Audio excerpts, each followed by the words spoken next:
സ്ത്രീകൾ എപ്പോഴും നമ്മൾ മച്ചുവേർഡ് ആവുന്നത് ഓരോ വയസ്സ് കൂടുന്തോറും മച്ചുവേർഡ് ആവുന്നതായിട്ടാണ് എനിക്ക് ഫീൽ ചെയ്തിട്ടുള്ളത്. നമ്മൾ ഓരോന്ന് തിരിച്ചറിഞ്ഞ് വരുമ്പോൾ ഓട്ടോമാറ്റിക്കലി ആ ഒരു കോൺഫിഡൻസും എല്ലാം എക്സ്പീരിയൻസ് അല്ലേ? അല്ലേ? ശരിയല്ലേ? സത്യം, ഡെഫിനറ്റ്ലി. ജീവിതത്തിൽ അനുഭവമാണ് ഗുരു എന്നൊക്കെ നമ്മളോട് പറയില്ലേ, എന്ന് പറയുന്ന പോലെയാ. അപ്പം ഈ ഒരു ഓൺട്രപ്രണർ ആവാൻ ആഗ്രഹിച്ചത് എന്തുകൊണ്ടാ? അത് കുഞ്ഞിന് ഇഷ്ടമായിരുന്നോ ഉള്ളില്? ഒരിക്കലും എന്റെ മനസ്സിൽ കൂടെ പോലും പോയിട്ടില്ല. എന്നിട്ട് ഇത്രയും നല്ല സാരീസും ഇത്രയും നല്ല കളക്ഷൻസും ഒക്കെ അത് തന്നെ ആക്ച്വലി എന്താന്ന് ചോദിച്ചാൽ, ഞാൻ പറഞ്ഞില്ലേ, നമ്മള് അങ്ങനെ വന്ന ചേഞ്ചാണ് ലൈഫിൽ. നമ്മൾ എന്തെങ്കിലും ചെയ്യണം, നമുക്ക് ഇഷ്ടമുള്ളത് ചെയ്യണം.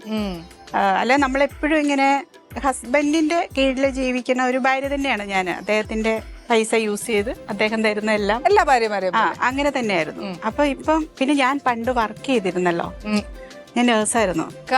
കഴിഞ്ഞ പ്രാവശ്യം പറഞ്ഞിരുന്നു. കറക്റ്റ്. അതെ. അപ്പൊ അന്ന് എനിക്ക് ശമ്പളം കിട്ടുന്നുണ്ടായിരുന്നല്ലോ. അപ്പൊ അത് പെട്ടെന്ന് ഒരു ദിവസം ഞാൻ മച്ചുവേർഡ് ആവുന്നതിന് മുന്നേ തന്നെ അത് നിന്നുപോയി. വീട്ടിലേക്ക് ഒതുങ്ങിയ ഒരാളാണ് ഞാൻ. അപ്പൊ എനിക്ക് പിന്നീട് നമ്മളൊരു ഏജ് ആകുമ്പോഴത്തേനും, ഒരു 40s ഒക്കെ ആകുമ്പോഴത്തേനും ഫീൽ ചെയ്ത് തുടങ്ങുമല്ലോ,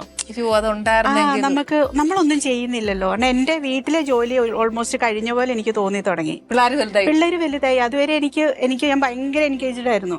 കുഞ്ഞുങ്ങളുടെ ഓരോ കാര്യങ്ങളും ഞാൻ തന്നെ നോക്കി എല്ലാം അങ്ങനെ ചെയ്യുന്ന ഒരാളാണ്. നമ്മൾ അങ്ങനെ ആവും. അതെ, അതെനിക്ക് അങ്ങനെ ആണ്. എനിക്ക് അങ്ങനെ വേണമായിരുന്നു.